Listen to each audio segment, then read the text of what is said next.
CID সাঁড়াশি চাপে অভিষেক বন্দ্যোপাধ্যায়। রবিবার আমরা কি দেখলাম, সই জাল মামলায় সিআইডি জিজ্ঞাসাবাদ করে এবং সোমবার নিয়োগ দুর্নীতি মামলায় ইডির তলব। আর আজ ডিজে মন্তব্যে ভবানী ভবনে তলব অভিষেক বন্দ্যোপাধ্যায়কে। আরো একবার আপনাদেরকে জানাবো, আজ ভবানী ভবনে তলব করা হয়েছে অভিষেক বন্দ্যোপাধ্যায়কে ডিজে মন্তব্য নিয়ে। ইডি সিআইডি সাঁড়াশি চাপে বিগত 3 দিন ধরেই আমরা দেখতে পাচ্ছি যে অভিষেক বন্দ্যোপাধ্যায়কে তলব করা হয়েছে। প্রশ্নবাণের মুখে অভিষেক বন্দ্যোপাধ্যায়। গতকাল আমরা কি দেখলাম, প্রায় 11.5 ঘন্টায় ইডির দফতরে ছিলেন অভিষেক বন্দ্যোপাধ্যায়। আর আজ ডিজে মন্তব্যে ভবানী ভবনে তলব করা হয়েছে অভিষেক বন্দ্যোপাধ্যায়কে। ভোট প্রচারে উস্কানিমূলক মন্তব্যের অভিযোগ, বাগুইয়াটির বাসিন্দার অভিযোগে তদন্তে সিআইডি। ডিজে মন্তব্যে আজ সিআইডি হাজিরা অভিষেক বন্দ্যোপাধ্যায়। ঠিক কি মন্তব্য তিনি করেছিলেন 12 এপ্রিল শোনাবো আপনাদের।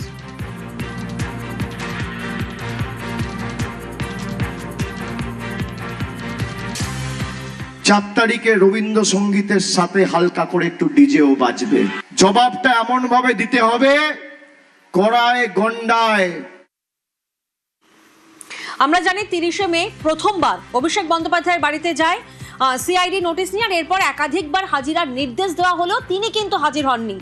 অবশেষে গত 11ই জুন হাইকোর্টের নির্দেশে ভবানী ভবনে হাজিরা দিয়েছিলেন অভিষেক বন্দ্যোপাধ্যায়। সেদিন প্রায় 5.5 ঘন্টা জিজ্ঞাসাবাদ হয়, তারপর 8.5 ঘন্টা জিজ্ঞাসাবাদ, এবং গতকাল আমরা দেখি প্রায় 11.5 ঘন্টা ইডি দফতরে অভিষেক বন্দ্যোপাধ্যায়।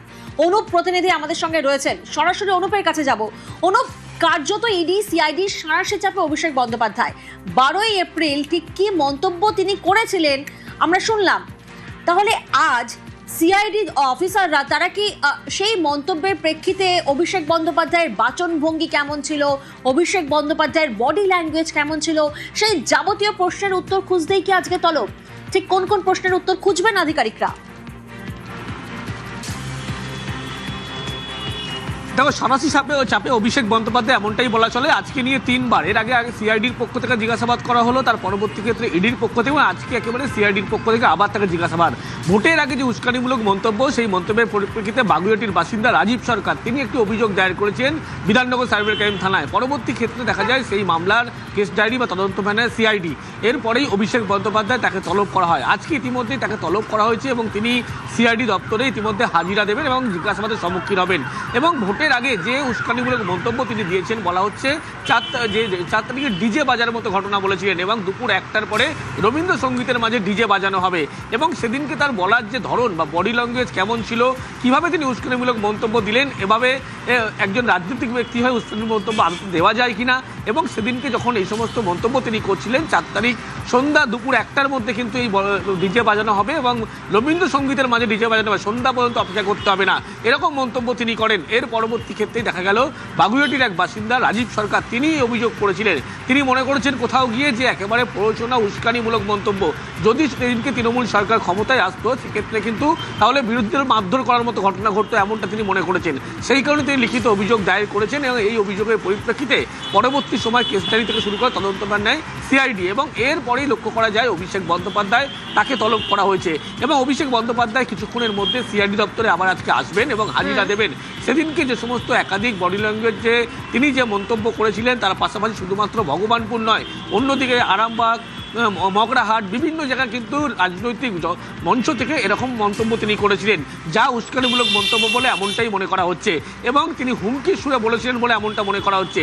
যে কারণে এই মামলা ইতিমধ্যেই সিআইডির পক্ষ থেকে অভিষেক বন্দ্যোপাধ্যায় তাকে তলব করা হয়েছে। কিছুক্ষণ পরে অভিষেক বন্দ্যোপাধ্যায় সিআইডি হাজিরার সম্মুখীন হবেন এবং অভিষেক বন্দ্যোপাধ্যায়কে সেই সমস্ত ভিডিও ক্লিপ দেখিয়ে সিআইডি আধিকারিক তারা জিজ্ঞাসাবাদ করবেন, এমনটাই সিআইডি সূত্রে খবর। বেশ, ফের অভিষেক বন্দ্যোপাধ্যায়ের গ্রেফতারির দাবিতে সরব দিলীপ ঘোষ। সব তো শুরু হয়েছে না, রাস্তা হাঁটতে আরম্ভ করেন, কি আগে পৌঁছাবে কে পরে পৌঁছাবে, রাস্তা তো খোলাই আছে। এতদিন লোকে ভয়ে কমপ্লেন করতো না, এখন কমপ্লেন আসছে, আরও অনেক কমপ্লেন আসবে। আর যেরকম যোগ্য তথ্য আসবে সে অনুযায়ী পুলিশ কাজ করবে।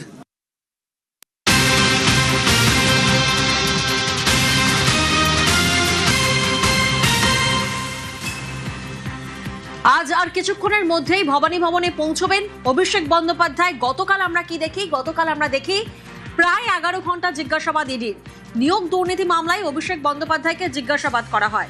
গতকাল সকাল থেকেই 2 দফায় জিজ্ঞাসাবাদের মুখে পড়েন অভিষেক বন্দ্যোপাধ্যায়। দুর্নীতির তদন্তে লিপস অ্যান্ড বাউন্সের নাম সামনে আসে। কালীঘাটের কাকুর অডিওয় জনৈক অভিষেক বন্দ্যোপাধ্যায়ের নাম। অভিষেকের সংস্থার লেনদেনে ইডির নজর। একাধিক প্রশ্ন ইডির আধিকারিকরা তারা সাজিয়েছিলেন, সেই যাবতীয় প্রশ্নের উত্তর খুঁজতে কাল প্রায় 11 ঘন্টা জিজ্ঞাসাবাদ করা হয়। জিজ্ঞাসাবাদের প্রক্রিয়ার রেকর্ড করে ইডি। অভিষেকের বয়ান পাঠানো হয় দিল্লির অফিসে।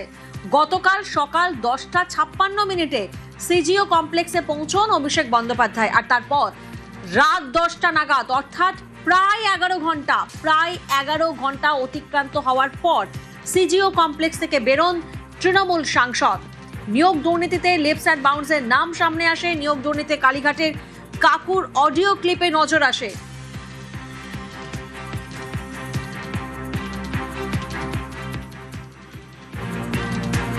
যখন যেখানে আমাকে যা প্রশ্ন করেছে আমি তার উত্তর দিয়েছি, এবং আগামী দিনেও তারা যদি আমাকে ডাকে, আমার যদি কোনো পূর্ব নির্ধারিত কর্মসূচি না থাকে, আমি নিশ্চিতভাবে যাব। আগামীকালকে আপনারা গতকাল প্রায় 12 পাতার প্রশ্নমালা সাজিয়েছিলেন ইডির আধিকারিকরা। সেই যাবতীয় প্রশ্নের উত্তর খুঁজতে গতকাল প্রায় 11 ঘন্টা জিজ্ঞাসাবাদ করা হয় ইডিকে। প্রায় সকাল থেকে 2 দফায় জিজ্ঞাসাবাদের মুখে পড়েন অভিষেক বন্দ্যোপাধ্যায়। ঠিক কোন কোন দিকে ফোকাস করা হয়েছিল? কারণ নিয়োগ দুর্নীতিতে লিপস অ্যান্ড বাউন্সের নাম উঠে আসে। নিয়োগ দুর্নীতিতে কালীঘাটের কাকুর অডিও ক্লিপে নজর দেন ইডি আধিকারিকরা। নজরে সুজয় কৃষ্ণ ভদ্র ওরফে কালীঘাটের কাকুর অডিওতে উঠে আসে জনৈক অভিষেকের নাম। অডিওর অভিষেক তৃণমূল সাংসদ কিনা তা জানতে চায় ইডির আধিকারিকরা।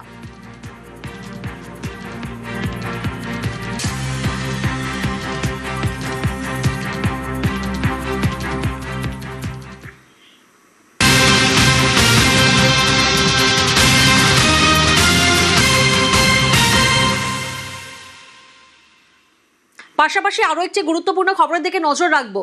অভিষেকের বিরুদ্ধে মাটি চুরির অভিযোগ, 300 কোটি টাকার মাটি চুরির অভিযোগ। অভিষেকের বিরুদ্ধে ফের থানায় বিজেপি নেতা অভিজিৎ দাস। অভিষেকের বিরুদ্ধে এবার সরাসরি মাটি চুরির অভিযোগ সামনে আসছে। 300 কোটি টাকার মাটি চুরির অভিযোগ। অভিযোগ কে করছেন? অভিযোগ করছেন বিজেপি নেতা অভিজিৎ দাস। অভিষেকের বিরুদ্ধে ফের থানায় বিজেপি নেতা অভিজিৎ দাস। জোকা মেট্রোর কারশেডের কাছে মাটি চুরি, এমনটাই অভিযোগ সামনে আসছে। 300 কোটি টাকার মাটি চুরির অভিযোগ, আর এই অভিযোগের প্রেক্ষিতে ফের থানায় বিজেপি নেতা অভিজিৎ দাস।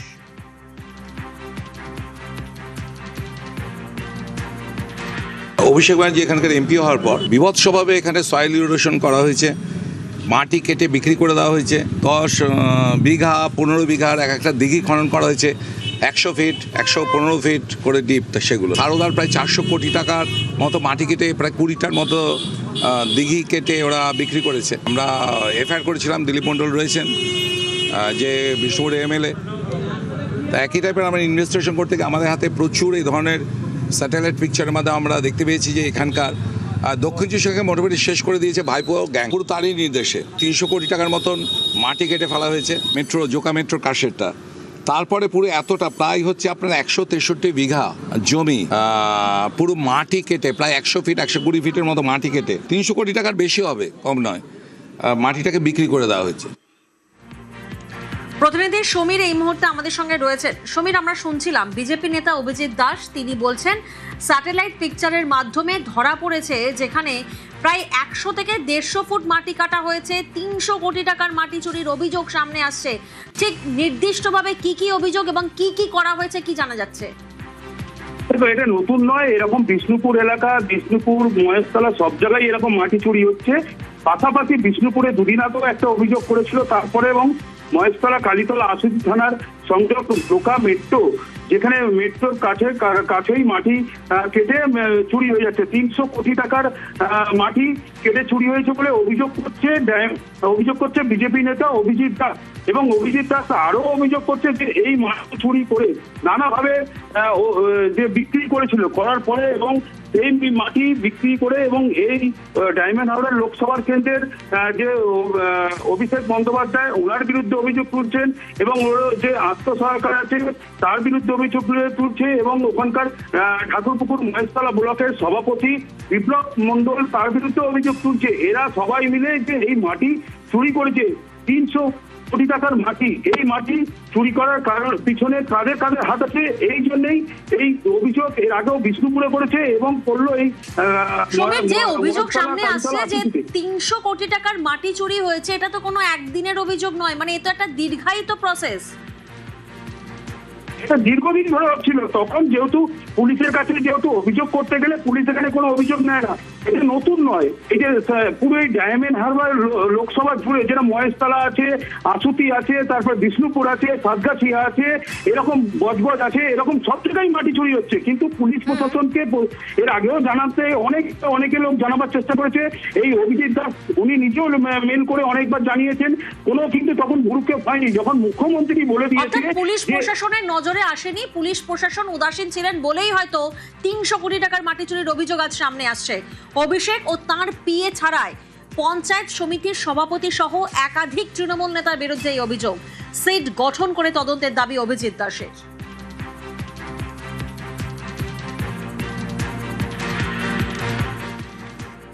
অভিষেক ব্যানার্জি এখানকার এমপি হওয়ার পর বিভৎসভাবে এখানে সয়েল ইরোশন করা হয়েছে, মাটি কেটে বিক্রি করে দেওয়া হয়েছে। 10 বিঘা 15 বিঘার এক একটা দিঘি খনন করা হয়েছে, 100 ফিট 115 ফিট করে ডিপ। সেগুলো সারদার প্রায় 400 কোটি টাকার মতো মাটি কেটে প্রায় 20টার মতো দিঘি কেটে ওরা বিক্রি করেছে। আমরা এফআইআর করেছিলাম, দিলীপ মণ্ডল রয়েছেন যে বিষ্ণুপুরের এমএলএ। তা একই টাইপের আমরা ইনভেস্টিগেশন করতে গিয়ে আমাদের হাতে প্রচুর এই ধরনের স্যাটেলাইট পিকচারের মাধ্যমে আমরা দেখতে পেয়েছি যে এখানকার দক্ষিণ চব্বিশ মোটামুটি শেষ করে দিয়েছে ভাইপো গ্যাং। পুরো তারই নির্দেশে 300 কোটি টাকার মতন মাটি কেটে ফেলা হয়েছে মেট্রো জোকা মেট্রো কারশেডটা। তারপরে পুরো এতটা প্রায় হচ্ছে আপনার 163 বিঘা জমি পুরো মাটি কেটে প্রায় 100 ফিট 120 ফিটের মতো মাটি কেটে 300 কোটি টাকার বেশি হবে, কম নয়, মাটিটাকে বিক্রি করে দেওয়া হয়েছে। রাজ্যে পালা বদলের পরে দুর্নীতি বিরোধী অভিযান চলছে, আর দুর্নীতি বিরোধী অভিযানে আমরা কি দেখছি? একাধিক তৃণমূল নেতা গ্রেফতার হচ্ছেন, প্রাক্তন বিধায়ক গ্রেফতার হয়েছেন। স্ক্যানারে তৃণমূল জমানা জনপ্রতিনিধিদের আয় ব্যয়, একটি বাড়ির ছবি আপনাদেরকে দেখায়। দেখুন, এই যে আলিশান বাড়ি দেখছেন, এই হাতি বাড়ি আসলে কার জানেন? অনন্যা বন্দ্যোপাধ্যায়ের। হ্যাঁ, এই আলিশান বাড়ি, এই হাতি বাড়ি অনন্যা বন্দ্যোপাধ্যায়ের। সন্তোষপুর অ্যাভিনিউ এর বাড়িতে লিফট গ্লাস রুম, 109 নম্বর ওয়ার্ডের প্রাক্তন কাউন্সিলরের এবার আয় ব্যয় নিয়ে প্রশ্ন। স্থানীয়রা কি দাবি করছেন? স্থানীয়দের দাবি, বছর চারেক আগেও ছিল দোতলা বিয়ে বাড়ি, বছর চারেক বাড়িটি কিনে প্রাসাদ তৈরি প্রাক্তন কাউন্সিলরের মাসিক ভাতা তো মাত্র 10,000 টাকা। সেক্ষেত্রে মাত্র কয়েক বছরেই কিভাবে রাজপ্রাসাদ তৈরি হলো? একাধিক প্রশ্ন সামনে আসছে। পালা বদলের পর এবার সরব স্থানীয় বাসিন্দারা। এই 4 বছর আগে যেই মালিক ছিল সেই মালিকে তো অনেক পুরানো বাড়ি, 30-35 বছর আগের যে মালিক ছিল ও বিক্রি করে দিল অনন্যা ব্যানার্জির কাছে। ও আগে তো 3 তলা ছিল, তারপরে অনন্যা ব্যানার্জি এটাকে ঠিকঠাক করে এটার ভিতরে তো খুব সুন্দর, ভিতরে কাচের সব খুব সুন্দর করেছে। আমি মোটামুটি বছর 3 আমি দেখছি, এটা তো একটা প্রাসাদের মতন বাড়ি করেছে। এটা তো ভাড়া দেওয়া হয়, বিয়ে ঘরে আরে ভাড়া দেয়। কোনোদিন হয়েছে বিয়ে বাড়ি এখানে? হ্যাঁ, বাড়িটা তো তৈরি করেছে, পুরনো বাড়ি ভেঙে তৈরি করা, বিয়ে বাড়িতে ভাড়া দেয়। এখনো দিয়েছে ভাড়া? এখন বন্ধ আছে। এখন বন্ধ, মানে কোনোদিন বিয়ে বাড়ি এখনো ভাড়া হয়নি? এখনো ভাড়া দেয়নি। ওই পরিকল্পনার জন্য করেছিল কি সেটা বলতে পারছি না। রাজপ্রাসাদের মতন হাতিবাড়ির ছবি আপনারা দেখছেন। অরূপের ডান হাত হওয়ার সুবাদেই কি এই কীর্তি? না, আমরা এই কথা বলছি না, স্থানীয়রা এমনটা দাবি করছেন, শোনাবো। এত বিয়ে বাড়ি ছিল না, এরম ছিল না, একটা দোতলা বিয়ে বাড়ি ছিল। এটা চোখের সামনে ভেঙে তৈরি হলো। অনন্যা ব্যানার্জি মালিক, 109 নম্বর কাউন্সিলর। তাদের ভালোভাবে নেয়নি তো, কিন্তু করার কিছু ছিল না। হ্যাঁ, দাপট ছিল না। 109 নম্বর ওয়ার্ডে সবাই ভয় পেত। অরূপ বিশ্বাসের ডান হাত। হ্যাঁ, লিফট আছে তো, লিফট আছে। পেছনে করে জমিটি জবরদখল? হ্যাঁ, জবরদখল করে নিয়েছে হেমময় চ্যাটার্জি, মানে ভয় দেখিয়ে নি কম দামে, খুব কম দামে নিয়ে নিয়েছে জমি। 175/1 সন্তোষপুর এভিনিউ। আমরা ইতিমধ্যে দাঁড়িয়ে রয়েছি কলকাতা কর্পোরেশনের 109 নম্বর ওয়ার্ডের তৃণমূল কাউন্সিলর অনন্য বন্দ্যোপাধ্যায়ের বাড়ির সামনে। এ যেন বাড়ি নয়, এক রাজপ্রাসাদ। ছবিটা দেখলেই কার্যত স্পষ্ট, একদম সন্তোষপুর রোড, তার ওপরেই এরকম বৃহৎ একটি অট্টালিকা। গত 4 বছর আগে এখানেই এই বাড়িটি তৈরি হয় এবং জাঁকজমকপূর্ণ এই হাতির একটি প্রতীকী সামনে দেওয়া বাড়ি। গতকালই অনন্য বন্দ্যোপাধ্যায়ের যে পার্টি অফিস, সেখানে বিক্ষুব্ধ জনতার তরফ থেকে অভিযান চালানো হয়েছিল। সেখান থেকে উদ্ধার হয় বিপুল পরিমাণ ত্রাণ সামগ্রী এবং শুধু তাই নয়, তার সঙ্গে কোন কাউন্সিলরের কাছ থেকে কত টাকা নেওয়া হতো এই তোলাবাজির একটা মার্কশিট এবং তার পাশাপাশি আপত্তিকর বস্তু।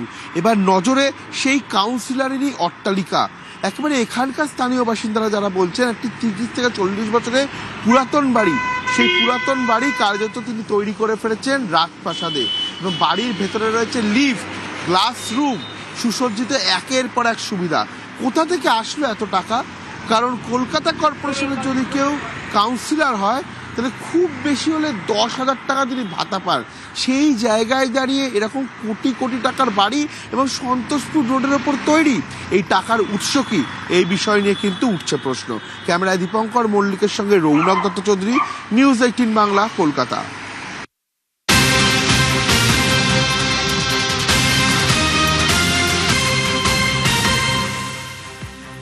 এতক্ষণ আপনাদের দেখালাম কলকাতার 109 নম্বর ওয়ার্ডের কাউন্সিলর অনন্যা বন্দ্যোপাধ্যায়ের রাজপ্রাসাদ সম হাতিবাড়ি।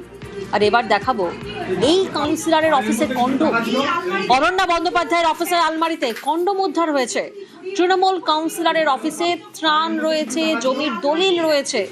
অনন্যা বন্দ্যোপাধ্যায়ের বিরুদ্ধে আর্থিক প্রতারণার অভিযোগ। কাউন্সিলরের অফিসে একাধিক জমির দলিল উদ্ধার।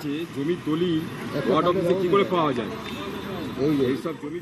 গিয়ে দেখলাম খাট আছে, ডাইনিং টেবিল আছে, কিচেন আছে, সাজঘর আছে, কন্ডোম আছে, ত্রাণ সামগ্রী আছে, ছড়ি ছিটি অনেক পেপারস আছে যে কিভাবে টাকা লুট করেছে, আদায় করেছে প্রমোটারের কাছ থেকে। কারণ ওনার পেছনে একজন ছিলেন অরূপ বিশ্বাস, ওনার উনি ক্ষমতা এখানে শো করতেন। ঠিক আছে, গরিব থেকে শুরু করে ফুটপাথ থেকে শুরু করে বিল্ডিং অবধি প্রত্যেকের কাছ থেকে উনি টাকা তুলতেন। দোতলায় গিয়ে দেখছি যে ওখানে অনেক ফাইলপত্র আছে, সেখান থেকে এই ফাইলগুলো চড়ছে। তো এই ফাইল আজকে থেকে না, এই ফাইল 4 তারিখের পর থেকেই আস্তে আস্তে করে সরছে। জমির দলিল যেগুলো আর কি উনি বেআইনিভাবে দখল করে রেখেছে, সেই সমস্ত জমির দলিল, বিভিন্ন কন্ট্যাক্ট হয়েছে যাদের সঙ্গে, সেই সমস্ত কাগজপত্র এবং তোলাবাজির বিভিন্ন কাগজপত্র সমস্ত কিছু এখানেই। হ্যাঁ, ওখানে বেডরুম আছে, একদম ওয়ার্ড অফিসের নিচেই সাইডে বেডরুম আছে। তো বেডরুমে এমনকি বাংলার বোতলও পাওয়া গেছে, ওয়ার্ড অফিসের মধ্যে কন্ডোমও আজকাল পাওয়া যাচ্ছে। সেটা বিভিন্ন জায়গায়ও এরকম হয়েছে, এখানেও ছিল, এখানেও পাওয়া গেছে। যদি 109 নম্বর ওয়ার্ডে অনন্যা ব্যানার্জির দুর্নীতি ডেটা সেন্টার হয়, তো দুর্নীতি ডেটা সেন্টারটাই এই 109 নম্বর ওয়ার্ডের অফিসে ছিল। মেসি কাণ্ডে লড়াই এবার ডিভিশন বেঞ্চে। অরূপের রক্ষা কবচ মামলাকে চ্যালেঞ্জ, সিঙ্গেল বেঞ্চের নির্দেশকে চ্যালেঞ্জ শতদ্রু দত্তের। অর্ণব প্রতিনিধি আমাদের সঙ্গে রয়েছেন। অর্ণব, ঠিক কি জানা যাচ্ছে? দেখো, কয়েকদিন আগেই মেসি কাণ্ডে মেসির কোমরে হাত দিয়ে অরূপ বিশ্বাস যেভাবে বাল্যবন্ধুর মতো যুবভারতী ক্রীড়াঙ্গনে গত বছর 2025 সালে ডিসেম্বর মাসে যে ক্রীড়ামন্ত্রী হিসেবে যে কাজ করেছেন, সেটা গরিব এবং কলকাতার ঐতিহ্যে যা কলঙ্ক বয়ে এনেছে। এই পর্যবেক্ষণ বিচারপতি সৌগত ভট্টাচার্য রাখেন, তার পাশাপাশি তাকে রক্ষা কবচ দেন। কিন্তু শতদ্রু দত্ত, যিনি এই প্রোগ্রামের হোস্ট ছিলেন, অর্থাৎ মেসি কলকাতায় আসা, সেই শতদ্রু দত্ত, তাকে কেন রক্ষা কবচ দেওয়া হবে, কেন তার রক্ষা কবচ প্রত্যাহার করা হবে না, অর্থাৎ কেন অরূপ বিশ্বাস প্রাক্তন ক্রীড়ামন্ত্রী তিনি যে কাজ করেছেন, কারণ জোর করে বাধ্য করে প্রভাব খাটিয়ে প্রায় 22,000-এর বেশি পাস তাদের কাছ থেকে জোর করে নেওয়া এবং ক্লোজ প্রক্সিমিটি পাস জোর করে তাদের কাছ থেকে আদায় করা, এই যে একাধিক অভিযোগ রয়েছে, সেই অভিযোগের ভিত্তিতে কেন তাকে কাস্টডিতে নিয়ে ইন্টারোগেশন করা হবে না, এই প্রশ্ন তুলে আজ প্রধান বিচারপতি ডিভিশন বেঞ্চে তার আইনজীবী, শতদ্রু দত্তের আইনজীবী অরিন্দম জানা সহ তার জুনিয়ররা দৃষ্টি আকর্ষণ করেন এবং তারা এই মামলা ডিভিশন বেঞ্চে লড়তে চান। প্রধান বিচারপতি অনুমতি দিয়েছেন এই মামলা দায়ের করার। চলতি সপ্তাহে এই মামলা শুনানি হবে। এক্ষেত্রে শতদ্রু দত্ত চাইছেন প্রাক্তন ক্রীড়ামন্ত্রী মেসি কাণ্ড নিয়ে যা যা ঘটনা ঘটিয়েছেন তাতে তার রক্ষা কবচ প্রত্যাহার করা হোক এবং একই সঙ্গে তাকে কাস্টডিতে নিয়ে ইন্টারোগেশন করা হোক এবং তার যে অভিযোগ রয়েছে যেভাবে বিশ্বাসভঙ্গ প্রতারণার কাজ করেছেন সেই ক্ষেত্রে আইন মেনে তার বিরুদ্ধে পদক্ষেপ করুক পুলিশ, এই আবেদনও তিনি করছেন ডিভিশন বেঞ্চ। বেশ।